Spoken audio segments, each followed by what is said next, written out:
ไก่ไม่เหรอไก่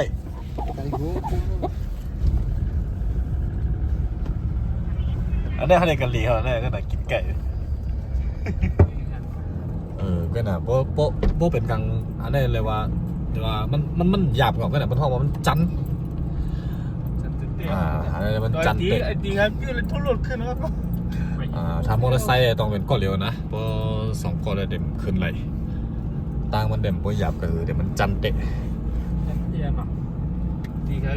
มันโดดถ่ายกลางวันบ่ถ่ายกลางวันมันเดี๋ยวหันว่ามันลอยมันสูงบ่คือมันจันบ่คือเนี่ยบ่ถ่ายกลางคืนเนี่ยมันแค่หันว่าเขาลงมาเลอะไรเงี้ยมาถึงที่ยังหมายไกลน่ะเขาตั้ง1 ชั่วโมงลูกเนอไหลลงมาไม่กุ้นเลยเนาะนี่ครับออกมาเขาออกมาหลายโมงเลย7 โมงเนาะ7 โมงมือเรียวเนี่ยออกมาประมาณทุ่มนึงนะมือเรียวเนี่ยเต็มที่อยู่จำได้9 โมงใจเขายามถึงยินมาถึงเมืองบวกคำว่าแต่เฮ็ดพักว่าบนพวกเลยผ่าพื้นเดียงเขา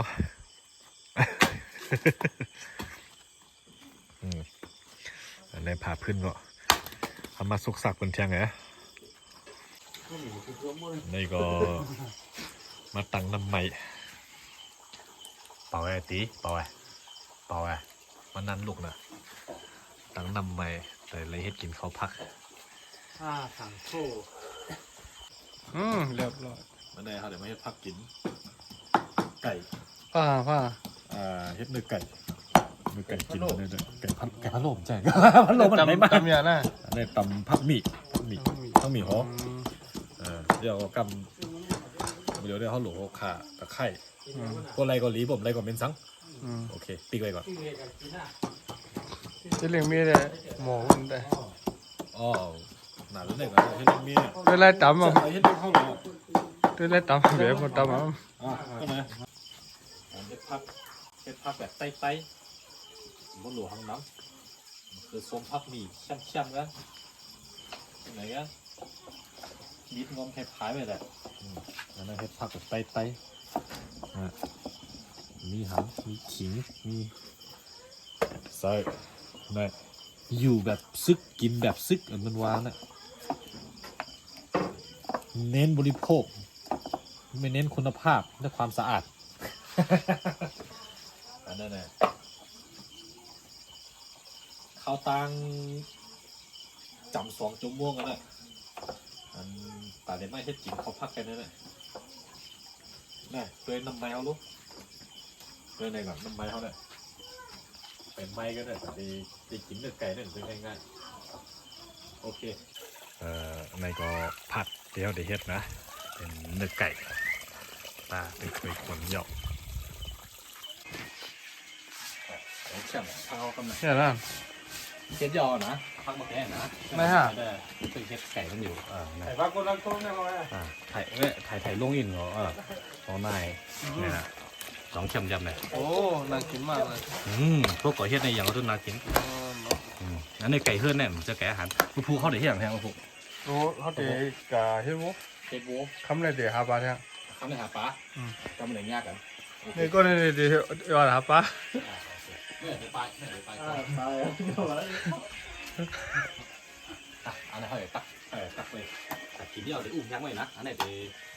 ทะเลน้ำอันนี้แบบกับเราจะกับเราไม่ถึงกับเขาแต่กับเราไม่เอาแห้งอย่างเดียวเนี่ยมันจะสู้หน้าได้ไหมกับเราเนี่ยพอวันไหนก็ปั่นแล้วไปสู้อะไรไว้เลยโอเคจับเนี่ย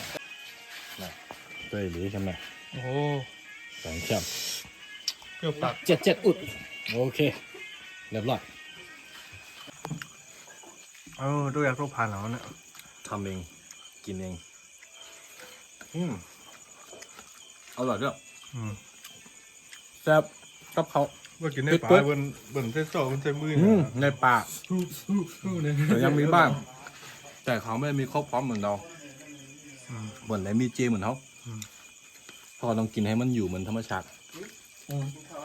เจอมือเหรอพ่อแม่ทำมาให้ละบางทีเขา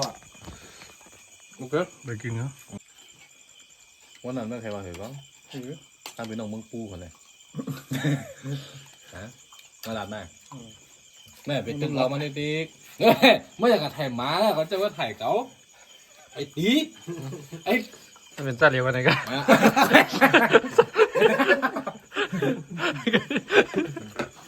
แต่ก็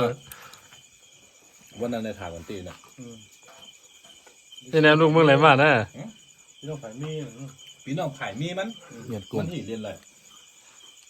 ชิมมันแค่ไรวะหนาเมา จังไงดิ เนี่ยอันละลายเนี่ย หืม เนี่ยได้ใครมันได้มาเมื่อเลี้ยวเขาก็เก่งกว่าหาปลาค่ะนะก็ดูจากลักษณะแล้ววิธีการฟันของเรา ก็ยังไม่ค่อยโอเคเท่าไหร่นะการเอามีดมาฟันปลาแถวคลองน้ำเวลาดึกๆดื่นๆก็มาเที่ยงคืนแ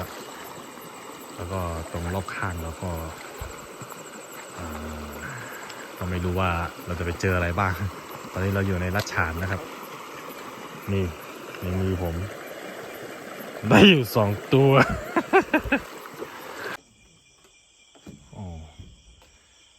หลังจากที่กว่าพันป่ามาให้มาเขานอนนั่นก็คือ sleeping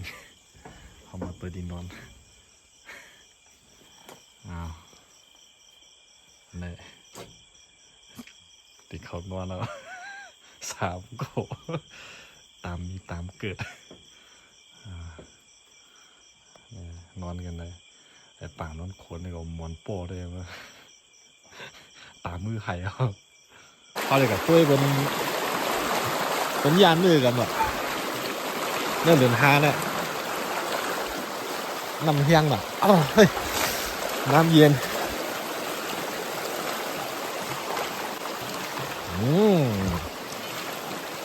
กินเนื้อกินปลาเหมือนในแดะลงขาลงมันมันได้เป็นลูกมาจอยเบิร์นหรอกผมฮัด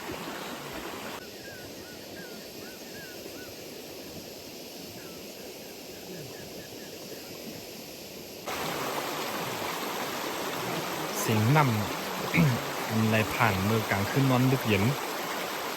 เย็ดให้ใจแน่กัดเย็นกับจมนอนก็เปียกนะกลางขึ้นมาได้ไม่หรอกครับมันเป็นอยู่เนื้อห้วยกัดยันมือบังเยี่ยวนะมันอะไรเนาะ อ๋อจ้ะต้องกวักอ่ะมึงเหมือนต้นเลี้ยงเฮ้ยป๊อปดูก็รู้ก็ปก หนักเลยฮะจ้านั่งกินเพื่อจ้านเฮ็ดจ้าเขาไอ้ตึกนั่งกินไงไปเลยเฮ็ดย่อหรืออินเด้กินนำเลยเฮ็ด ข้าวหม้อว่าไหนพี่โอ้เลยเอาข้าวได้กันอะไรกันเปรี้ยวๆไม่ได้เป็นเฮ็ดก้นยางเนื้อจอมขันนะตัวไหนย่าจอมยางจอมไหนขันนะเนื้อเขา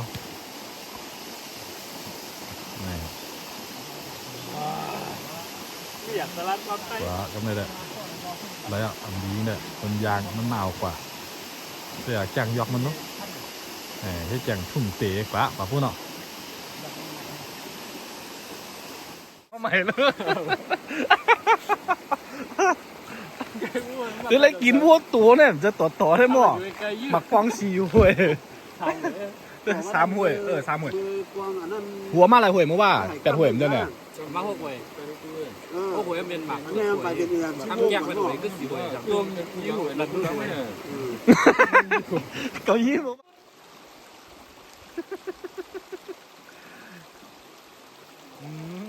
ยกมือกันยอก็เดี๋ยวป้ากันเลี้ยงนำขนาดมือเหลียว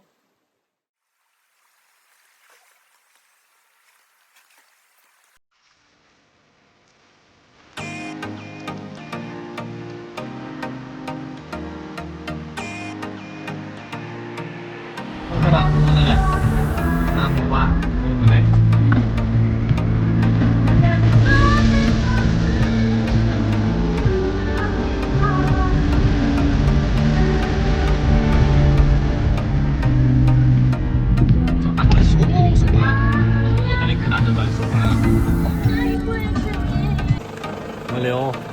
แง่อุปสรร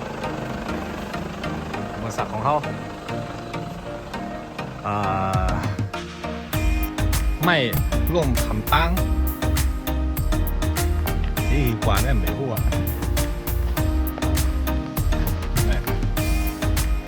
น้ำไรไม่ร่วมทำตั้งให้เลยเป็นการเป็นงานเอาไหนมันเลยได้สุกสักเตยอ่ะไหนก็จะเป็นตีอยู่ตีกินตีนอนโจข้าวนะตอนเล็ดพันแต่ต้องตั้งแคมป์ในป่า